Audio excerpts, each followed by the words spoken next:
नमस्कार विद्यार्थी मित्रांनो,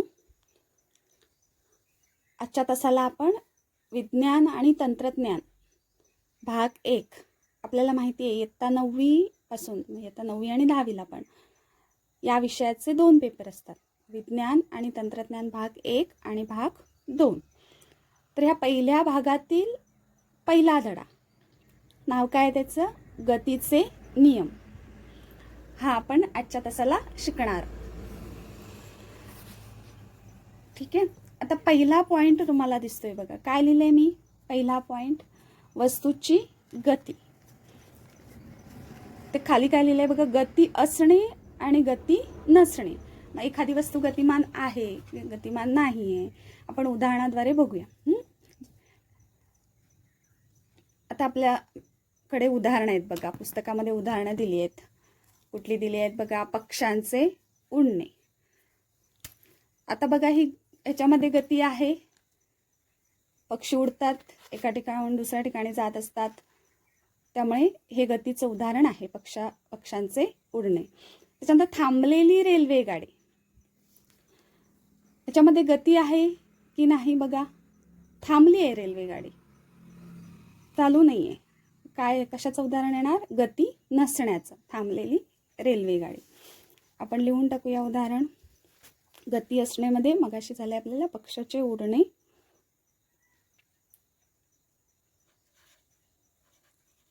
पक्षाचे उडणे.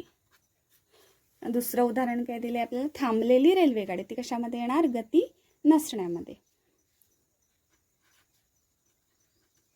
थांबलेली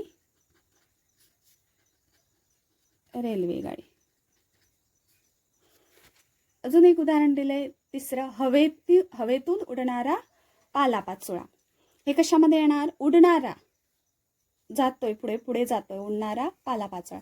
हे पण एक गतीचं उदाहरण आहे, गती आहे पालापाचोळ्याला. मग हे गती असण्यामध्ये लिहावं लागणार आपल्याला हे उदाहरण. हवेतून उडणारा पालापाचोळा.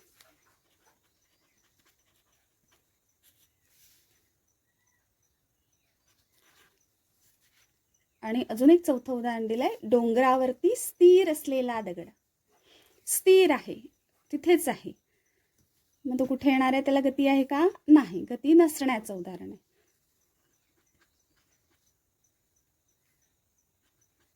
डोंगरावरती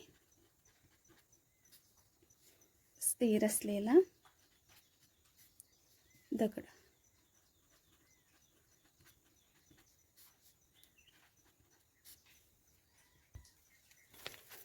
मग आपण ही उदाहरणं लिहिली.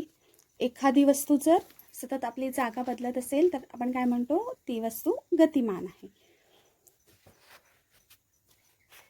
तर बघा, विचार करा म्हणून सांगितले, 2 पॉइंट्स दिलेत आपल्या पुस्तकामध्ये. पहिला काय दिलंय बघा, बसमधून तुम्ही प्रवास करीत आहात, तुमच्या शेजारी बसलेली व्यक्ती गतिमान आहे का विचारलंय. बसमधून तुम्ही जाता बघा, आठवा, तुम्ही प्रवास करीत आहात बघा, डोळ्यासमोर तुमच्या येईल प्रवास केलेला असताना. आता सध्या तुम्ही करीत नाही आहात, कोरोना असल्यामुळे सध्या आपण काय प्रवास करत नाही आहोत, पण अगोदर केलेला असणारच आहोत. तर आठवा बघूया, तुमच्या शेजारी बसलेली व्यक्ती गतिमान आहे का बघा, विचार करा. आपल्या शेजारी जी व्यक्ती बसलेली असते ती आपल्या दृष्टीने कशी असते, गतिमान नसते, स्थिर असते. पण बाहेर जे लोक उभे असतात त्यांना मात्र ती कशी दिसते, आपण पण कसं दिसणार, गतिमान, जागा बदलतोय ना, मग गतिमान दिसणार. पण आपल्या दृष्टीने मात्र ती आपल्या शेजारी बसलेली व्यक्ती गतिमान नसते. तर दुसरा प्रश्न विचारलाय त्यांनी, एखादी वस्तू गतिमान आहे किंवा नाही हे निश्चित करण्यासाठी तुम्हाला कोणकोणत्या बाबींचा विचार करावा लागतो बघा, विचार करा, कोणकोणत्या बाबींचा विचार करावा लागतो. आत्ताच आपण एक उदाहरण बघितलं बसचं. एखादी वस्तू गतिमान आहे की नाही हे निश्चित करण्यासाठी आपल्याला ती वस्तू सभोवतालच्या इतर वस्तूंच्या संदर्भात आपली जागा बदलत आहे की नाही, म्हणजे इतर सभोवताली जे काही इतर वस्तू आहे त्याच्या संदर्भात जागा बदलते की नाही याचा विचार आपल्याला करावा लागतो. ठीक आहे. म्हणजेच काय, गती ही कशी आहे, सापेक्ष कल्पना आहे. कशी आहे, सापेक्ष संकल्पना आहे. म्हणजेच काय आपण म्हटलं, एखादी वस्तू गतिमान आहे की नाही निश्चित करण्यासाठी आपण सभोवताली असणाऱ्या इतर वस्तूंच्या संदर्भात ती जागा बदलते की नाही याचा विचार आपण करतो. म्हणजेच कशी आहे ती सापेक्ष संकल्पना आहे. म्हणजे जर एखादी वस्तू सभोवतालच्या संदर्भात तिची जागा बदलत असेल तर ती कशी असते, गतिमान असते. म्हणजे ती गतिमान आहे असे म्हणतात सभोवतालच्या संदर्भात जर जागा बदलत असेल तर. आणि जर जागा बदलत नसेल सभोवतालच्या संदर्भात तर ती स्थिर आहे असे म्हणतात. म्हणजे बसमध्ये आपल्या शेजारी असणारी व्यक्ती आपल्यासाठी गतिमान नसते, स्थिर असते. ठीक आहे. पण बाहेरच एखादी व्यक्ती असेल तर तिच्यासाठी आपण कसे असतो, गतिमान असतो. कारण त्याच्या बाजूला जी झाडं वगैरे आहेत ती स्थिर आहेत सभोवतालच्या संदर्भात. पण गाडी कशी आहे, बस कशी आहे, गतिमान आहे. त्यामुळे त्या व्यक्तीच्या दृष्टीने आपण कसे असतो, गतिमान असतो. पण आपण जर बसमध्ये असू तर आपल्या शेजारची व्यक्ती आपल्या दृष्टीने कशी असते, स्थिर असते. ठीक आहे. आपण ही महत्त्वाचे पॉइंट्स पटकन लिहून घेऊया.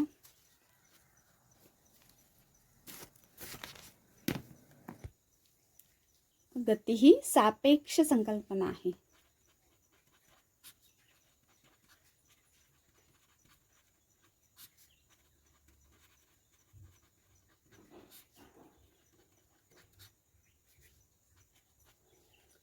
जर एखादी वस्तू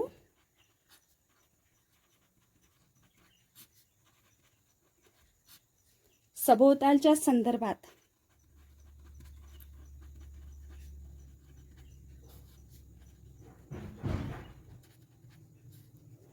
तिची जागा बदलत असेल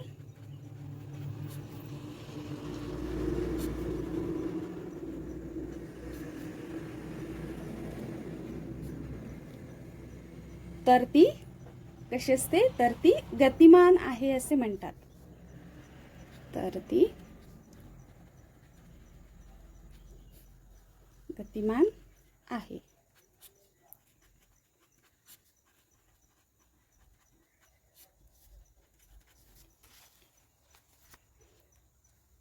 आणि जर सभोवतालच्या संदर्भात जागा बदलत नसेल, जर एखादी वस्तू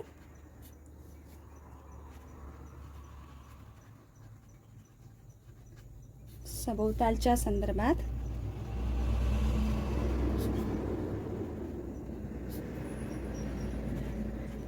जागा बदलत नसेल तर ती कशी असते, स्थिर आहे असे म्हणतात. स्थिर आहे असे म्हणतात. ओके.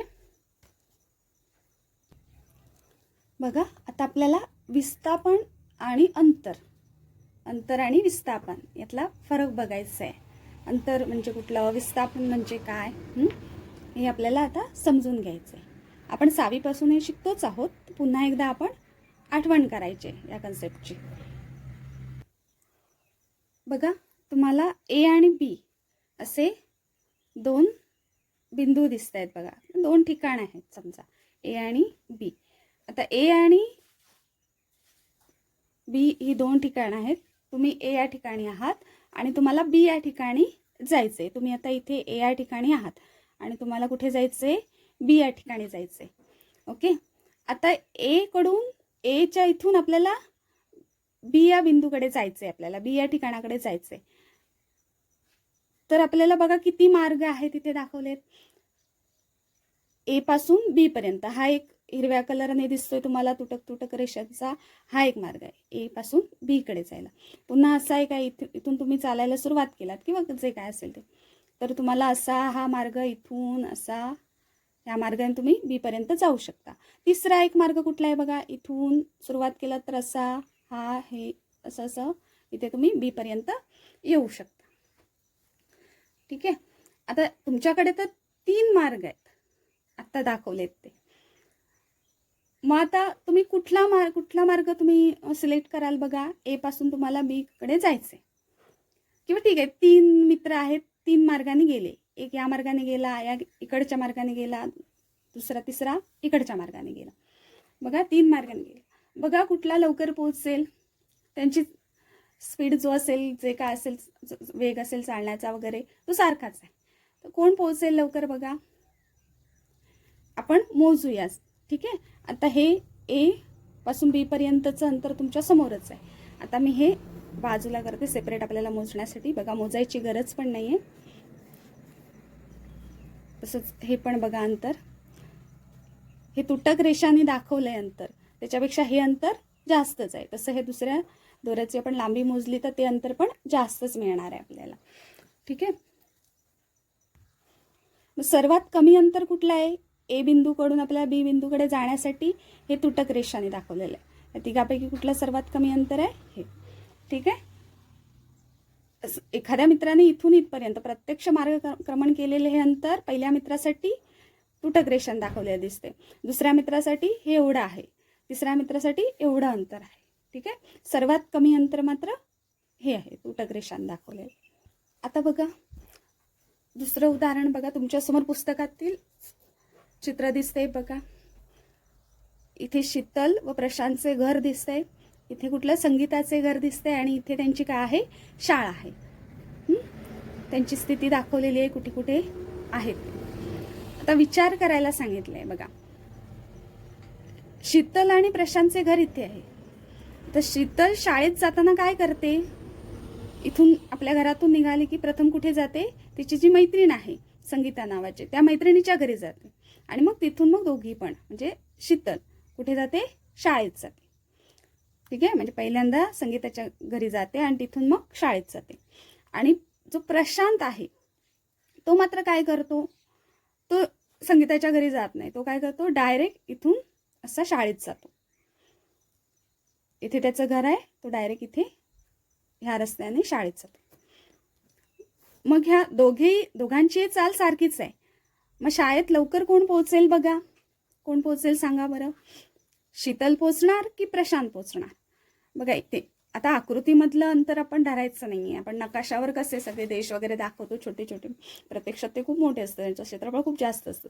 इथे त्यांनी दिलंय शीतल आणि संगीताच्या घरामध्ये अंतर किती आहे? 500 मीटरचं. संगीताचं घर आणि शाळा याच्यामध्ये अंतर किती आहे? 1200 मीटर. आणि प्रशांतचं घर आणि शाळा याचं डायरेक्ट अंतर किती आहे? 1300 मीटर. आता बघा बेरीज करून, शीतल पहिलं संगीताच्या घरी आले म्हणजे 500 मीटर अधिक शाळा किती आहे? 1200 मीटर. म्हणजे टोटल किती झाले?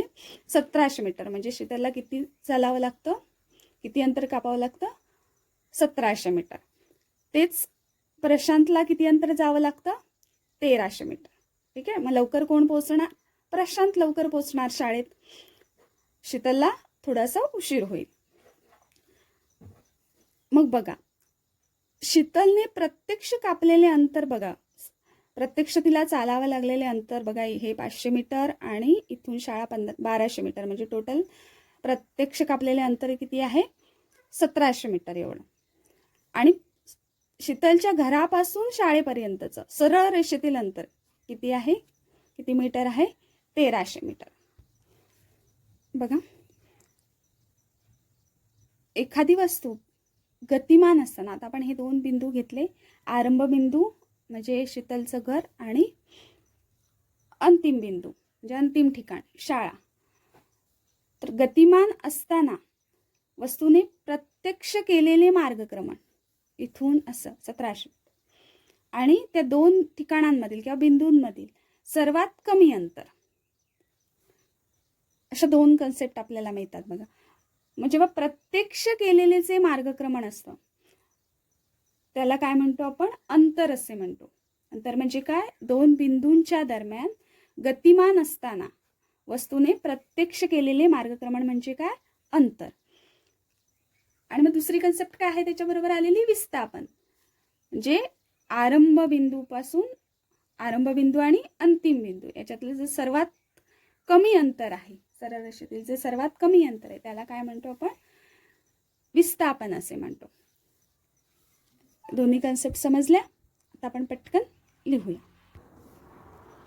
अंतर म्हणजे काय? अंतर म्हणजे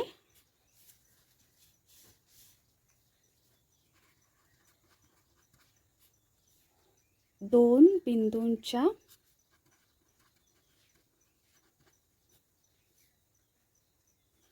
दरम्यान, दोन बिंदूंच्या दरम्यान गतिमान असताना, हे महत्त्वाचं आहे,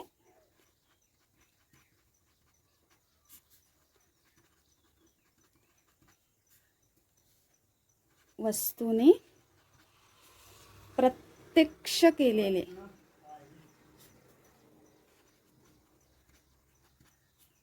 मार्गक्रमण होय.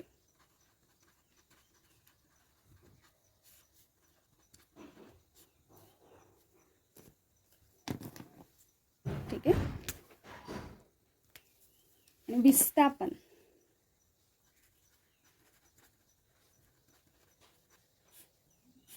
विस्थापन म्हणजे आपण काय बघितलं?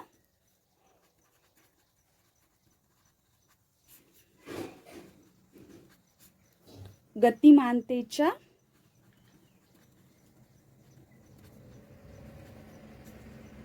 आरंभ आणि अंतिम व अंतिम बिंदूतील बघा सर्वात महत्त्वाचं सर्वात कमी अंतर होय. ठीक आहे. अंतर म्हणजे काय? वस्तूने प्रत्यक्ष केलेले मार्गक्रमण. आणि विस्थापन म्हणजे काय? आपल्याला माहितं आरंभ व अंतिम बिंदूतील सर्वात कमी अंतर म्हणजे काय असतं? विस्थापन असतं. त्या वस्तूचं झालेलं विस्थापन. अंतर आणि विस्थापन आपल्याला कन्सेप्ट समजले. आता बघा जरा डोके चालवा म्हटलंय आणि प्रश्न विचारला, आपल्याला त्याचं उत्तर सांगायचंय. बघा इथे तुम्हाला आकृती अ मध्ये एक वर्तुळ दिसतंय, इथे बिंदू ए दिसतोय. तर स्वराली काय करते? दररोज पहाटे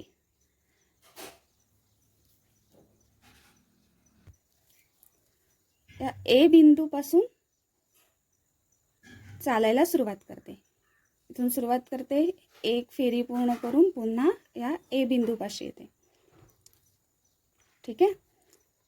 दररोज पहाटे ती ए बिंदूपासून चालायला सुरुवात करून पुन्हा त्याच बिंदूपाशी येते. आता या वर्तुळाचा परिघ आपण माहित नाही, आपण काय घेऊया? किती आहे? x मीटर आहे असं समजूया. वर्तुळाचा परिघ म्हणजे हे पूर्ण अंतर ए बिंदूपासून पुन्हा इथे ए बिंदूपर्यंत ए पर्यंत किती कापले अंतर? तिने x मीटर एवढं. ठीक आहे. मग स्वरालीने अंतर किती कापलंय बघा, आपण घेतलंय ते x मीटर. पण तिचं विस्थापन किती झालंय विचारलंय. विस्थापन किती झालेलं असणार आहे? प्रत्यक्ष मार्गक्रमण केलेलं अंतर आपल्याला किती मिळालं? x metre. प्रत्यक्ष केलेलं मार्गक्रमण म्हणजेच अंतर, ते किती मिळालं? x metre. तिचं विस्थापन किती बघा, आरंभ बिंदू ए आहे, अंतिम बिंदू पण काय आहे? एच आहे. मग त्या दोघांमधलं सर्वात कमी अंतर काय येणार? नाहीच आहे, अंतर 0 आहे. म्हणजेच सर्वात कमी अंतर म्हणजे किती येणार आहे? विस्थापन किती झालंय तिचं? 0. ठीक आहे. या उदाहरणासाठी आपल्याला अंतर किती मिळतं? x मीटर आपण इथून इथपर्यंतचं, आणि विस्थापन किती मिळतं आपल्याला? 0. आता दुसरं उदाहरण बघा. इथे कार दिसते तुम्हाला, इथे P बिंदू आणि इथे Q बिंदू. आता ही गाडी आहे, ही P या बिंदूपासून निघाली आणि कुठपर्यंत गेली? Q या ठिकाणापर्यंत गेली आणि पुन्हा तिथून रिटर्न आली कुठपर्यंत? P बिंदूपर्यंत. म्हणजे स्टार्ट इथून झाली, आरंभ बिंदू P पासून निघाली, इथपर्यंत पोचली आणि पुन्हा P बिंदूपाशीच आली. तर प्रत्यक्ष मार्गक्रमण किती झालं बघा, इथून इथपर्यंत 360 मीटर आणि पुन्हा तेवढंच येणं म्हणजे अधिक 360 मीटर, म्हणजे टोटल किती झालं? 720 मीटर प्रत्यक्ष मार्गक्रमण. हे काय झालं? तिने कापलेलं म्हणजे त्या गाडीने कापलेलं अंतर झालं. आता त्या गाडीचं विस्थापन किती झालेलं आहे बघा, आरंभ बिंदू पण तोच आहे, अंतिम बिंदू पण तोच आहे. मग सर्वात कमी अंतर किती येणार? आरंभ बिंदू आणि अंतिम बिंदू काहीच नाही आहे, म्हणजे किती येणार विस्थापन? 0 येणार. ठीक आहे. बघा मग महत्त्वाचा पॉईंट आपण लिहून टाकूया. एखाद्या वस्तूचे विस्थापन 0 असले तरी, एखाद्या वस्तूचे विस्थापन 0 असले तरी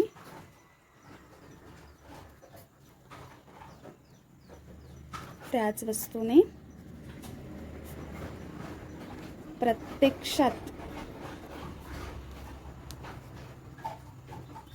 कापलेले अंतर 0 नसू शकते.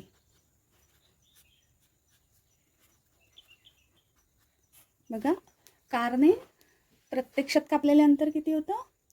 720 मीटर. पण विस्थापन किती झालं तिचं? 0.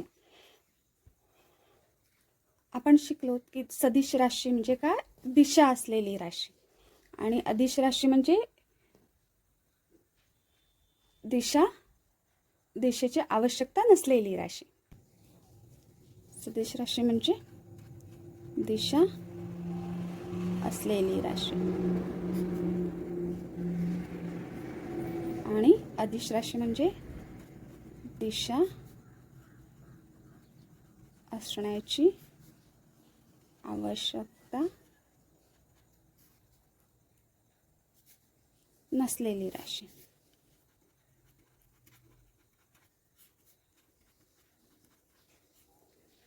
ठीक आहे. आता अंतर आणि विस्थापन बघा, कुठली राशी सदिश आहे आणि कुठली अदिश. विस्थापनासाठी बघा आपल्याला आरंभ बिंदू ते अंतिम बिंदूपर्यंत जायचे. म्हणजे आरंभ बिंदूपासून स्टार्ट करायचे ते अंतिम बिंदू, म्हणजे दिशेची आवश्यकता आहे आपल्याला. म्हणजे विस्थापन ही कुठली आहे? सदिश राशी आहे. उदाहरण विस्थापन.